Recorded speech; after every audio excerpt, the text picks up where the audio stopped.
बिस्मिल्लाहिर्रहमानिर्रहीम। अस्सलाम वालेकुम नाजरीन, live with doctor Shahid Masood के साथ मैं हूं नाइला अली। नाजरीन, आज वज़ीर आज़म इमरान खान साहब की ज़ेर सदारत कौमी राब्ता कमेटी का इजलास हुआ है, जिसमें ताहाल लॉकडाउन में नरमी के हवाले से तमाम सूबों के दरमियान इत्तेफाक राय ना हो सका, जबकि चौधरी बिरादरान ने चेयरमैन नैब के इख्तियारात के खिलाफ हाई कोर्ट में दरख्वास्त दायर कर दी है। दूसरी जानिब ख्वाजा साद रफीक साहब आज कहते हैं कि 18वीं तरमीम इंसान का बनाया हुआ कानून है, इसमें तरमीम की ज़रूरत पर बात की जा सकती है। समेत दीगर अहम मौज़ूआत पर बात करेंगे।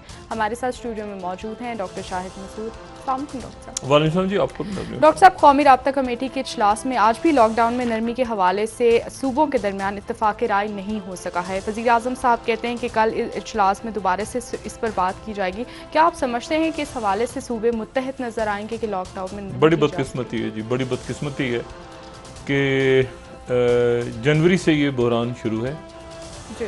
पूरा फरवरी का महीना, मार्च का महीना, अप्रैल का महीना और मई, और तमाम दुनिया हर तरफ से अपनी तवज्जो हटा के इस दो चीज़ों पे या तीन चीज़ों पे उनकी तवज्जो है। एक ये है कि इंसानी जानी कैसे बचानी है अपने मुल्क में, दूसरा ये कि मईशत को कैसे संभालना है इस वक्त नहीं, आने वाले तवील अरसे तक, और तीसरा कि ये दुनिया में जो तनाव इस वक्त मौजूद है और जो हमारी तीन सरहदों पे प्रॉपर अंदाज में मौजूद है। अफगानिस्तान के अंदर क्योस है, ईरान, अल्लाह ताला खैर करे वहाँ से क्या खबर आती है, किस तरह इमर्ज होता है ईरान इस बहरान से, और इंडिया ये जो कश्मीर पे LOC के ऊपर टुक टुक है, और ये मजीद बढ़ेगी क्योंकि CPEC और वो गिलगित बल्तिस्तान का मसला जो मैंने आपको बताया था कि गिलगित बल्तिस्तान के अंदर भी, कश्मीर में भी वो, और दोबारा FATF की तरफ वो जा रहे हैं। ये पिछले हफ्ते कोई वाक़यात वहाँ पे हुए हैं गालिबन मकबूजा कश्मीर में, तो वो उसको बुनियाद बना के फिर FATF की तरफ जा रहे हैं। अब इस पूरी सूरत हाल में पाकिस्तान की सियासत जो है वो क़यादत सूबों की और वफाक की, मैं उस पर कुछ देर के बाद आऊँगा, लेकिन मैं आपको सिर्फ ये बता दूं कि अगर इन्होंने फैसला नहीं किया, पहली बात तो ये कि इजलास जो कल होना है वो आज होना था। कल जो बड़ा इजलास जो कल होना है वो उसने आज होना था, लेकिन वो आज नहीं हुआ। और अस्करी क़यादत जो है वो कल अब गालिबन देखते हैं कि वो आती है, और आती है तो फिर क्या उसमें फैसला होता है। लेकिन बात यह है कि ये सियासतदानों को खुद करना चाहिए था। अच्छा, अदालत की तरफ से भी कह दिया गया, अदालत की तरफ से अबूरी हुक्म जो रिमार्क्स आए हैं, रियासती इदारे कहाँ हैं, ब्यूरोक्रेसी कहाँ है, इस्टेब्लिशमेंट कहाँ है, फौज कहाँ है, वो अदालत के पीछे हैं, ये ज़हन में रखें। अब अदालत जो है वो ये कह रही है कि आप एक कौमी पॉलिसी बनाएं, अदालत को भी आप छोड़ दें। एक आम राह चलता आदमी कह रहा है कि खुदा का वास्ता में बता दें कि हमारा किस तरह से मनसूबाबंदी के वजीर हैं असद उमर साहब। अब इस वक्त मनसूबाबंदी नहीं हो सकती, हमें पता है, लेकिन ये भी गलत है कि असद उमर साहब इंतहाई काबिल एहतराम है, वो आके बता रहे हैं कितने लाख लोग मर जाएंगे और इतने करोड़ बेरोजगार हो जाएंगे। तो मनसूबाबंदी देखिए, बात यह है कि मनसूबाबंदी है ना, अब प्लानिंग कि हम इस तरह से, एक होता है कि आप प्लान कर रहे हैं कि हम इस तरह से, हमने IMF के पास जाना है, हमने वर्ल्ड बैंक के पास जाना है, हमने चाइना से बात करनी है, हमने मतलब कोई बदतरीन बहरानों में कोई ना कोई प्लान हो रही होती है ना। खुदा ना खास्ता कि आग लग जाए तो आप क्या कहते हैं, फायर ब्रिगेड को बुलाना है, पानी से कोई प्लान बना रहे होते हैं ना आप। अभी थोड़ी बना, आग लग गई, 6 लोगों ने छलांग मार दी, घर के गड्ढे में कूद गए। अब मुसीबत यह है इस वक्त कि सूबे जो है वो, अच्छा असद उमर साहब के ऊपर भी नहीं, मैं कोई ज़्यादा बात इसलिए उन पर भी नहीं की जा सकती कि वो हकीकतन इस वक्त वो हफीज शेख बैठे हैं मईशत पे। देखिए ना, हफीज शेख बैठे हैं, वो अपना उनका मुंह बना हुआ है कि असद उमर आ गया वापस। ये छोटी छोटी हरकतें नहीं खत्म हो, अब वो उनसे बात करेंगे तो वो उनसे यानी मईशत कैसे, मुझे पता है ना कैसा माशी प्लान बनेगा अगर असद उमर साहब को प्रॉपर इनपुट ही नहीं आ रही हफीज शेख साहब की और मईशत की। अच्छा, इसी तरह से जो है वो एक सियासी मसला बन गया, जिसका कोई सियासत अगर कहीं ख़त्म होनी चाहिए थी तो इस वक्त ख़त्म हो जाए, वो सियासी मसला बन गया। तो उसके नतीजे में एक अबूरी हुक्म आ गया। अच्छा, अब सियासी अस्करी क़यादत बैठी है, 245 के तहत फौज को बुलाया है। ये कराची ऑपरेशन हो रहा था, 245 नहीं था। पूरा कराची जो साफ हुआ है और मुल्क में जो 245 बहुत बड़ी चीज है। देखिए ना 245 आर्टिकल जो है, एक अबूरी हुक्मनामा जारी हो गया, एक ऑर्डर जारी हो गया, तो ये किसी को पता भी नहीं होगा कौन किधर है। बात ये कि इसको ये संभालें मसले को। और आज जो है वो शेख रशीद साहब को मैं भी सुन रहा था एक जगह, वो बात बिल्कुल दुरुस्त कह रहे हैं कि मुझे सिंध की तो सिंध का भी नहीं समझ में आ रहा, वो पंजाब हुकूमत ने भी कहा है कि रेल नहीं खोली जाए जी। और बलोचिस्तान भी कह रहा है, यानी 3 सूबे एक बात कर रहे हैं। यानी पंजाब सिंध के साथ खड़ा हो गया, ये बड़ी इंटरेस्टिंग बात है। इस वक्त पंजाब सिंध के साथ खड़ा हो गया। मैं बहुत दिनों से बहुत सी बातें इशारों में कहता रहा हूं प्रोग्राम में, ठीक है, कि बुज़दार साहब के भाई, लंदन रवानगी, बहुत सी बातें मैं करता रहा हूं। लेकिन बहरहाल बुज़दार साहब पसंद हैं खान साहब को। आने वाले दिनों में खान साहब चाहते हैं बुज़दार साहब, मैं ये इसको बतौर खबर ले लें, बुज़दार साहब को इमरान साहब बहुत खुश नहीं है बुज़दार साहब से मौजूदा हालात में, ठीक है, बिल्कुल खुश नहीं है। पहली दफ़ा ये हो रहा है कि उस्मान बुज़दार साहब से खुश नहीं है वज़ीर आज़म इमरान खान। अच्छा जी, अब आ जाएं, अभी ज़रा वापस आता हूँ इसके ऊपर कि ये सियासत में क्या। अभी भी साइड खुटे लाइन डाल दी रिपोर्ट, शुगर वाली भी शुगर साइड पे चली गई, और उसके बाद चौधरी साहिबान की तरफ से, चौधरी परवेज अली साहब और शुजात साहब की तरफ से वो हाई कोर्ट में गए कि हमारा फैसला, ये बताओ तो सही है क्या, क्योंकि उनको ये एहसास हो रहा है कि ये उस्मान बुज़दार को ऊपर नीचे करके कोई दूसरी मूव अगर होती है, ये उनका ख्याल है, ये उनका ख्याल है, ऊपर नीचे होती है तो पता चला खान साहब ने हमारे ऊपर एक केस डलवा दिया। ये उनके इत्तेहादी, हालांकि उनके इत्तेहादी हैं, मगर वहां ही अंदेशा पाया जा रहा है कि जो नैब है उसको कि हमारे पीछे ना छोड़ दें इमरान खान साहब, जिनके वो इत्तेहादी हैं, तो उन्होंने वो तेजबीनी के तौर पे वो हाईकोर्ट चलेंगे। अब देखें वहां क्या होता है क्या नहीं होता। ये सियासत है, मुल्क की सियासत बड़े अहम मोड़ पे वापस आता हूं। सिर्फ मैं आपको ये बता दूं, जरा कोई लंबे चौड़े आज हम ग्राफ्स नहीं दिखाते, कोई लंबी चौड़ी बात भी नहीं करते, मुख्तसर बात करते हैं। बात यह है कि पूरी दुनिया में दोबारा जैसे ही लॉकडाउन खुलना शुरू हुआ है, मुख्तलिफ मुल्कों में बदतरीन खबरें आ रही हैं, बुरी नहीं, बदतरीन खबरें आनी शुरू हो गई हैं। और सबसे ज्यादा पाकिस्तान में तो खैर 23,274 केसेस जो है वो बिल्कुल, और ये जब से वायरस आया है पाकिस्तान में सबसे ज्यादा अमवात जो हैं वो आज हुई हैं।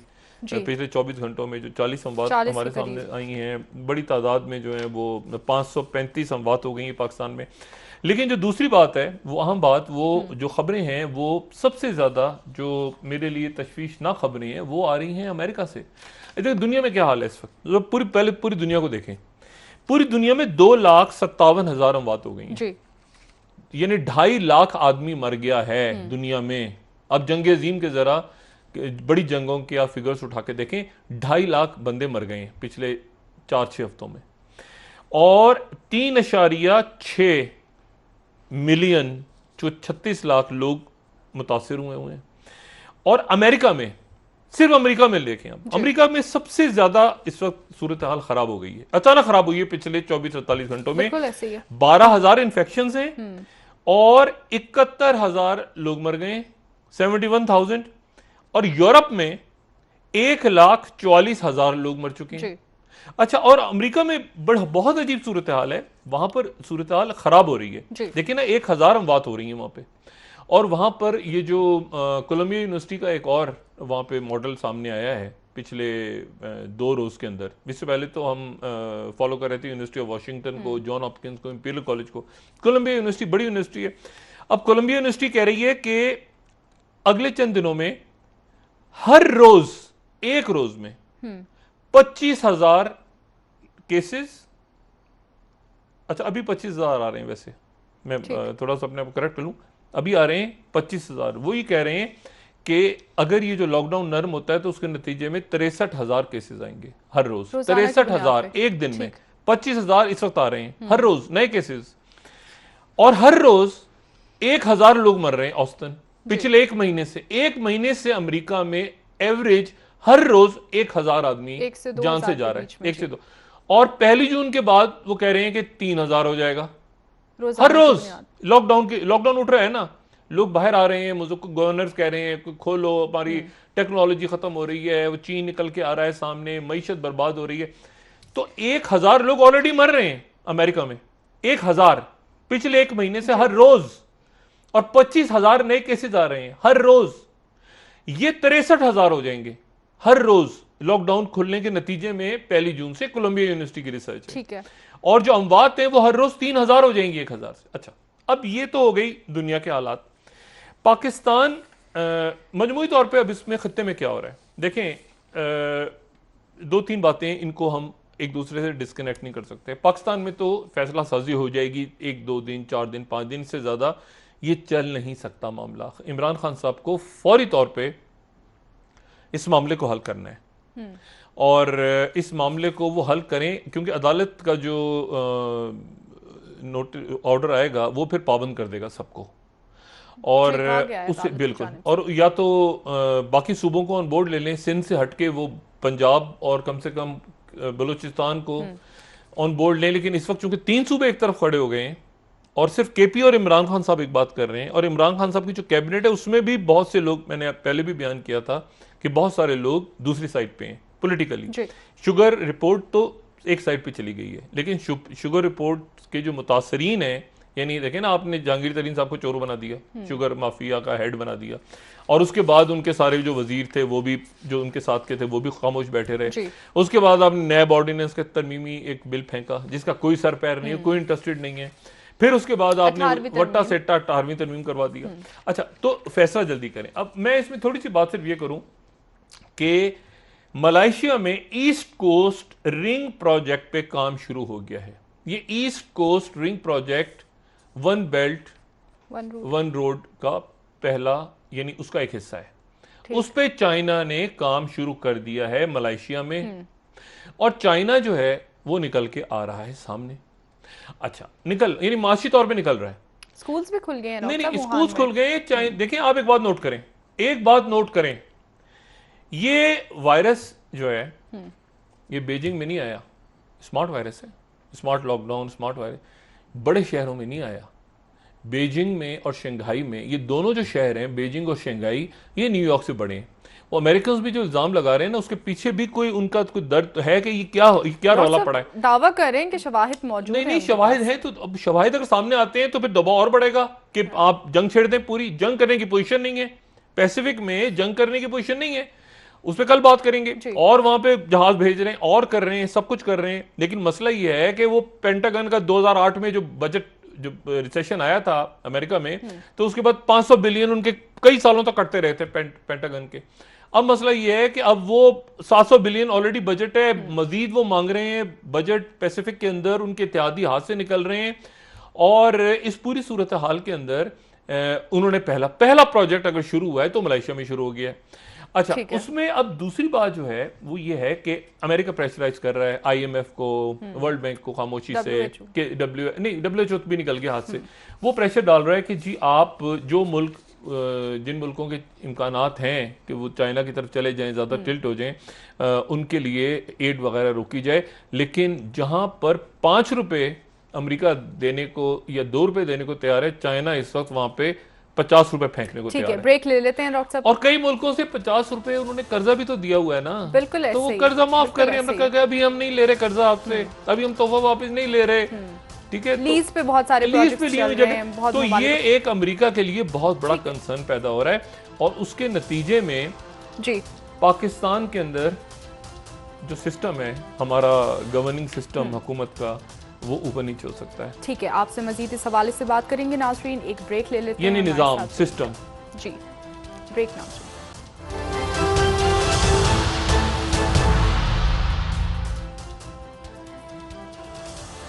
वेलकम बैक नाज़रीन। जी डॉक्टर साहब, आपने कल भी चाइना मॉडल के हवाले से बात की, मैं चाहूंगी कि उस हवाले से जरा तफसील से बताइए। देखिए, चाइना मॉडल एक ऐसे मैंने ऐसे एक लफ्ज़ इस्तेमाल किया कि चाइना मॉडल ये है कि आप देखें कि चाइना में, चाइना और अमेरिका का जो जमहूरी निज़ाम है अमेरिका में, जो वेस्टर्न डेमोक्रेसी है, और ख़ासतौर पर वेस्टर्न डेमोक्रेसी को भी छोड़ दें, आप अमेरिकन सिस्टम पे चले जाएं, एक अफरा तफरी है, एरोगेंस है, एक शोर हंगामा, मतलब हर आदमी दूसरे से लड़ रहा है, कपड़े फाड़ रहा है, घूंसे मार रहा है सड़कों पे, कुछ सर पैर नहीं है सिस्टम का। और उसके नतीजे में जो बहरान आया, तो आप देखें कि वो ममालिक काबू नहीं पा सके। ठीक है, चाइना ने क्या किया है? चाइना का जो निज़ाम है वो भी कोई बहुत आइडियल निज़ाम नहीं है, लेकिन रियासत की रिट है, रियासत की रिट है कम से कम। और जितने मुल्क चाहे वो वहां पे अमेरिकन लॉबी के मुल्क बैठे हुए हैं, यानी अमेरिकन अलायंस बैठे हुए हैं वहां पे, चाहे आप साउथ कोरिया को ले लें, चाहे आप वियतनाम को ले लें, चाहे आप जापान को ले लें, आप सिंगापुर को ले लें, वहां पर शरहवाद कम है। वहां क्यों वायरस इतना ज्यादा नहीं फैला कोविड-19? क्योंकि वे हैं तो अमेरिका के इत्तेहादी, लेकिन वो चाइनीज मॉडल को किसी ना किसी हद तक जब रियासत की रेट आती है तो फॉलो करते हैं। ठीक है, वहां पर भी हंगामे मुजाहरे, ये जो हांगकांग में हो रहा है इसको तो चाइना कहता है कि सीआई स्पॉन्सर कर रहा है। अच्छा, अब यहां पे इशू ये है कि एक रियासत की रेट है, ये रियासत की रेट है, वहां कोई एक कम्युनिस्ट पार्टी है, कोई 2-3 भी हो जाती काम चल जाता, कोई 140 मुस्लिम लीगें तो नहीं है ना पाकिस्तान की तरह। पाकिस्तान में तो ये है कि ये अब 18वीं तरमीम, अब लोग जहन में रखें कि अदालत का फैसला क्या होता है। 18वीं तरमीम के बाद कराची ऑपरेशन हुआ है, हालांकि लॉ एंड ऑर्डर सूबे के पास था, अदालत के पास बड़ी पावर्स हैं। वहां पे सू मोटो के नतीजे में ये बानी MQM और ये सारा जो कुछ कराची का लॉ एंड ऑर्डर हुआ है, और जो कि अभी अधूरा है, अभी सिंध में भी होना है, अभी बाकी जगहों पे भी, ये सारा जो है ये 18वीं तरमीम की मौजूदगी में ही हुआ है। तो अदालत के पास अबूरी हुक्म जारी करने के बहुत ज्यादा इख्तियार, लामहदूद इख्तियार है मौजूदा हालात में, खासतौर पर जब 245 पे फौज भी मौजूद हो और सिक्योरिटी क्राइसिस हो मुल्क में। अब मसला यह है कि एक बात यह कि साम्राज्य निजाम में जा चुका है, चाइना भी कैपिटलिस्ट है, वहां पर भी जाएं आप, आपको स्टारबक्स मिलेगी, आपको मैकडोनल्ड्स मिलेंगे, आपको हॉलीवुड की मूवीज मिलेंगी चाइनीज में डब हुई। तो लेकिन फर्क देखना यह है कि कम्युनिस्ट कैपिटलिस्ट और या फिर डेमोक्रेटिक कैपिटलिस्ट, यानी ये दो हैं। दुनिया के 193 मुल्कों में से कितने मुल्क ऐसे हैं इस वक्त जो अमेरिका से की तरफ देख रहे हैं बहरान में, या अमेरिका उनकी मदद करने को तैयार है? ये आपको पता है जब शुरू में वबा फैली थी तो यहाँ पे मोदी सरकार ने कहा था कि हम ने मालदीव में भेजा है, इस खित्ते के तो चौथे को हम सारे ही, सार्क भी मेरा है, तो वो आसियान का भी मैं चैंपियन हूँ, तो वो जो क्वाड बनी हुई है ऑस्ट्रेलिया और जापान के साथ जो एक इत्तेहाद बने जो खास और खास चाइना के अगेंस्ट, जापान, ऑस्ट्रेलिया, अमेरिका और इंडिया, क्या आप देखें क्या इत्तेहाद बना है, वाह सुभान अल्लाह। ऑस्ट्रेलिया, जापान, अमेरिका और इंडिया, ये क्वाड। अच्छा, इसी तरह से एक आसियान बनी हुई है, आसियान भी वही पैसिफिक रीजन के जितने मुल्क हैं, ब्रुनाई भी है उसमें, वियतनाम भी है उसमें इंडोनेशिया, मलाइशिया, उसमें इंडिया भी घुस गया, चाइना ऑब्जर्वर है सिर्फ। लेकिन बात यह है कि इस पूरे बहरान में इंडिया ने क्या शुरू में ऐलान किया, मालदीव भेज रहे हैं हम अपने डॉक्टर्स को और मेडिकल टीम भेज रहे हैं, और उसके बाद अफगानिस्तान भेजेंगे, उसके बाद हम बांग्लादेश भेजेंगे, उसके बाद हम जो है वो श्रीलंका भेजेंगे, उसके बाद हम जो है वो भूटान भेजेंगे, पाकिस्तान और नेपाल के अलावा। अच्छा, नेपाल क्यों नहीं भेज रहे भाई? इसलिए कि नेपाल चाइना की तरफ चला गया है। नेपाल इंडिया के का जो असर था नेपाल पे खत्म हो गया, और अब श्रीलंका पर भी खत्म होने जा रहा है। देखना यह है कि बांग्लादेश क्या करता है इस मौके पे। ठीक है, बांग्लादेश के अंदर हालात अच्छे नहीं है, वहां पर भी बहुत ज्यादा गुर्बत है, इंफ्रास्ट्रक्चर ठीक नहीं है, और वो भी वहाँ पर बड़ी तादाद में रोहिंग्या जो पनाह गुज़ीन है वो मौजूद हैं। तो इंडिया के हाथ से मामला निकल रहा है। अब अचानक इसमें मोदी साहब जो हैं, वो मोदी साहब अचानक जो है वो कल शाम को या परसों, शायद कल शाम को परसों शाम को, वो एक ज़माने में होती नॉन अलाइन मूवमेंट, मुझे आप यकीन करें मैंने इतने सालों से कभी नहीं सुना कि कोई नॉन अलाइन मूवमेंट भी। ये बनी थी कोल्ड वॉर के ज़माने में, जब सर्द जंग चल रही थी, तो उस वक्त में जो सोवियत यूनियन के साथ मुल्क थे, ठीक है ना, वो अपने आप को कहते थे हम गैर जानिबदार हैं, हालांकि वो सोवियत यूनियन के साथ थे। उसमें जमाल अब्दुल नासिर भी थे, उसमें कास्त्रो भी थे, उसमें यहाँ से जवाहरलाल नेहरू का बहुत बड़ा रोल था इंडिया से, और उसके अलावा उसमें सुहार्तो थे, उसमें काफ़ी लोग थे, काफ़ी ममालिक थे उसमें, वो अभी भी है उसमें, पाकिस्तान उसका रुकन है अभी भी। ये मुझे अब इंकिशाफ हुआ कि नॉन अलाइन मूवमेंट अभी भी है, आज़रबाईजान के जो सदर हैं उसके चेयरमैन हैं, और मोदी उससे खिताब कर रहे हैं, यानी ये जाहिर करने के लिए कि हमारा कोई ताल्लुक किसी, हम गैर जानिबदार हैं अमेरिका। अच्छा, ये तहरीक बनी किसके खिलाफ थी? अमेरिका के खिलाफ, और इसको स्पॉन्सर कौन करता था? Soviet union. सर्द जंग खत्म हुई, सोवियत यूनियन जबरदस्त हुआ, तो ये तहरीक खत्म हो गई, इंडिया निकल के अमेरिका के साथ चला गया। अब क्योंकि अमेरिका के खिलाफ थी ना, तो इंडिया का क्या ताल्लुक? इंडिया तो इत्तेहादी है, इंडो पैसिफिक। आप जरा तसव्वुर करें, एक पैसिफिक है, एक पैसिफिक ओशन है, एक इंडियन ओशन है, अमेरिका इंडो पैसिफिक, म्यांमार में जब फौजी बगावत होगी ना, नाम चेंज कर दिया उन्होंने, म्यांमार बना दिया बर्मा को, उन्होंने कहा नहीं म्यांमार नहीं, इसको बर्मा नहीं कहेंगे। पूरे दुनिया के दो समंदर जोड़ दिए आपस में। और इंडिया जो है वो नॉन लाइन मूवमेंट से खिताब कर रहे हैं मोदी साहब ऑनलाइन। एक मिनट यार, क्या हो रहा है ऑनलाइन? कौन से छोटे छोटे खिड़कियों में बहुत से लोग बैठे हुए हैं, आजकल चल रहा है ना ऑनलाइन, बहुत छोटे छोटे विंडोज खुली हुई हैं। पता चला मोदी साहब उसमें कह रहे हैं गैर जानिबदार। अच्छा यार, गैर जानिबदार कब से हो गया? इंडिया तो यानी अमेरिका के खिलाफ बनी हुई, उनको परेशानी हो रही है देखें। और हुआ, और दूसरा क्या मसला हो गया? दूसरा ये मसला हो गया मुत्तहिदा अरब अमारात, हमारा ब्रदर इस्लामी मुल्क। अच्छा, वहां पर भी सऊदी अरब, मुत्तहिदा अरब अमारात, अरब ममालिक सारे जो उनके जेर असर हैं, खलीजी रियासतें, कश्मीर पे उन्होंने कोई बात नहीं की, बेतहाशा सरमायाकारी हुई, सब कुछ हुआ। लेकिन बुनियादी तौर पे मोदी साहब की पॉलिसी तो लुक वेस्ट है ना भाई। अगर वो मोहब्बत में जा रहे हैं तो पीछे जैरेड कृष्णर साहब थे, आपको पता है जैरेड कृष्णर का ताज़ा तरीन कारनामा? जैरेड कृष्णर का ताज़ा तरीन कारनामा ये है कि उस जो वो है दामाद जी हैं, उन्होंने एक वहां पे कोई पावर, कोई फोर्स बनाई है, खुदा जाने क्या बनाई है, और उसमें सारे, ये जरा बड़ा करें इसको, वाशिंगटन पोस्ट ये कह रहा है किस कदर जलील कर दिया इन लोगों ने अमेरिका को। ये कुशनर जो है वो, उसने जैरेड कुशनर की coronavirus effort said to be hampered by inexperienced volunteers, उसने वहां पे कोई फोर्स बनाई है दामाद ने, और उसमें अपनी कंसल्टिंग फर्म, अपनी सिक्योरिटी फर्म्स, इधर उधर के बच्चे बच्चों पकड़ के जिनको कोई तजर्बा नहीं था, उनको अस्पतालों के लिए इधर उधर काम करने के लिए लगा दिए। ये वॉशिंगटन पोस्ट स्टोरी दे रहा है। 2 दर्जन एम्प्लॉयज अपनी किसी बॉस्टन कंसल्टिंग ग्रुप के उठा लिए हैं, इनसाइड पता नहीं कौन सी फर्म्स के, उन्होंने वॉलंटियर किया, वो पेड वेकेशन थी, क्या था। ये बहुत बड़ा स्कैंडल आ रहा है अमेरिका में।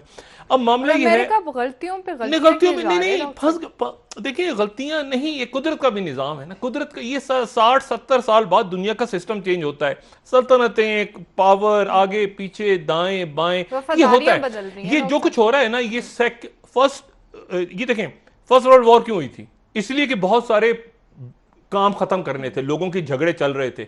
एक जंग हुई, जंग के बाद खत्म नहीं हुए मसले, कुछ हो गया, ठीक है ना, सोवियत यूनियन में कुछ हो गया, सल्तनत उस्मानिया खत्म हो गई, लेकिन काम पूरा नहीं हुआ। उसके नतीजे में अनफिनिश्ड बिजनेस था, तो सेकंड वर्ल्ड वॉर हुई। सेकंड वर्ल्ड वॉर के भी मामला खत्म नहीं हुए। इजराइल अपनी जगह मौजूद है, कश्मीर अपनी जगह मौजूद है। ये सेकंड वर्ल्ड वॉर के post second world war issues है ना। Israel, second world war, Korea, ये जो अफगानिस्तान तो खैर उसके बहुत बात की बात है। ये तो सेकंड वर्ल्ड वॉर के बहुत बात की बात है, ये तो वहां जहाद के दौर की बात है। मैं सेकंड वर्ल्ड वॉर के अनफिनिश्ड एजेंडास कह रहा हूं ना आपको। आयरलैंड का नहीं मसला हल हुआ, आपका जर्मनी जैसे तैसे करके जो भी दीवार विवार गिरी, कोरिया 2 बन गए, ये जो यहां से बरतानिया जहां जहां से निकला, कोई ना कोई गड़बड़ खड़ी करके वहां से, तो ये अनफिनिश्ड एजेंडाज हैं। अब उसी अनफिनिश्ड एजेंडाज के नतीजे, मुझे पता है जापान, यानी वर्ल्ड वॉर खत्म हो गई, हथियार डाल दिए नाजियों ने, लेकिन जंग तो नहीं खत्म। जंग उसको खत्म हुई, एक उसका ईस्टर्न फ्रंट खत्म हो गया सेकंड वर्ल्ड वॉर का, लेकिन जो उसका वेस्टर्न फ्रंट खत्म हो गया। जो ईस्टर्न फ्रंट था वो उसको खत्म हुआ 3 महीने बाद, जब यहां पे 2 बम गिरा के जापान में बम गिरा दिए न्यूक्लियर, और फिर वो इत्तेहादी बन गया अमेरिका का। मुझे बताएं कि क्या इत्तेहादी होगा वो उसको आज? और फिर जापान ने भी काम किया था। कल मैंने गुआम जजीरे का जिक्र किया था ना, जी। उन्होंने जब पर्ल हार्बर पर अटैक किया था ना जापान ने, तो उसके नतीजे में फिर 2 बम गिरे थे, लेकिन उससे पहले जापान ने गुआम पे कब्जा कर लिया था। 4-5 साल तक जापान का गुआम पे कब्जा रहा। जब सरेंडर हो गया जापान, अच्छा धबरदूस किया अमेरिका ने, तो उसके बाद उन्होंने गुआम अमेरिका ने फिर गुआम पे भी वापस ले लिया। जापान 2.5 साल तक बैठा रहा गुआम पे आके। गुआम बड़ा इंपॉर्टेंट है, गुआम का जो जजीरा है। इन्हीं मामलात पर आपसे मजीद भी बात पाकिस्तान पे बराह रास्त असर है अब इसका। पाकिस्तान की सियासत, रियासत और हम अहम तरीन फैसले रियासत पाकिस्तान को करने हैं, पाकिस्तान की क़यादत को करने हैं, पाकिस्तान के अवाम को करने हैं कि ये तवील बहरान है ये। सर जंग का आगाज हो रहा है, बहरानों का आगाज हो रहा है, उससे कैसे निकलना है और हम निकलेंगे। ठीक हो गया नाज़रीन, एक ब्रेक ले लेते हैं, हमारे साथ रहिएगा।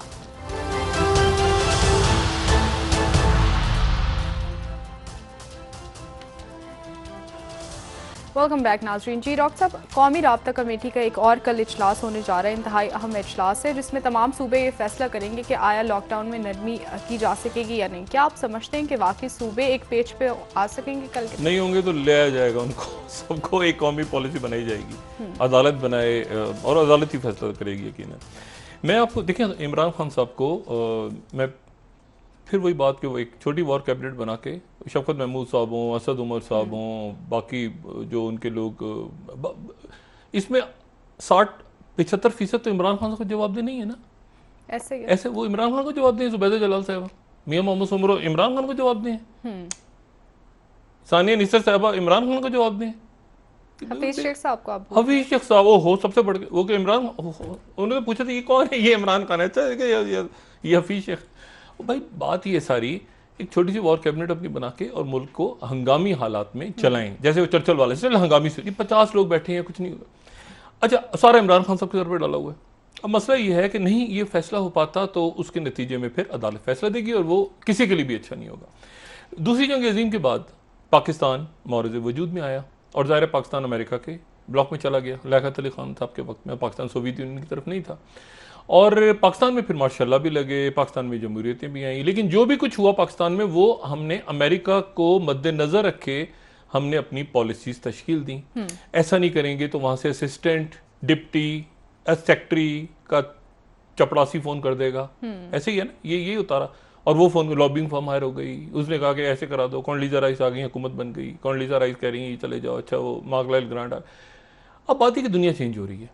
मैंने मशरिक वस्ता की बात की ना आपसे, मशरिक वस्ता मोदी साहब ने कितनी जपियां डाली और गैर फितरी, वो लुक वेस्ट था ना, अमेरिका लुक वेस्ट कि भाई ईरान भी है तो सऊदी अरब भी साथ है, कैसे मुमकिन है भाई, कतर भी साथ है, कैसे मुमकिन है भाई, तो यूएई भी साथ है।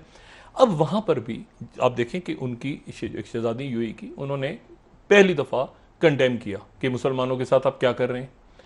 ये वही यूएई और सऊदी अरेबिया हैं जहां पर कश्मीर के बाद कोई बात नहीं हुई थी और बड़े मोदी साहब के जपियां शपियां उनको ऑर्डर ऑफ ज़ायद भी दिया गया था।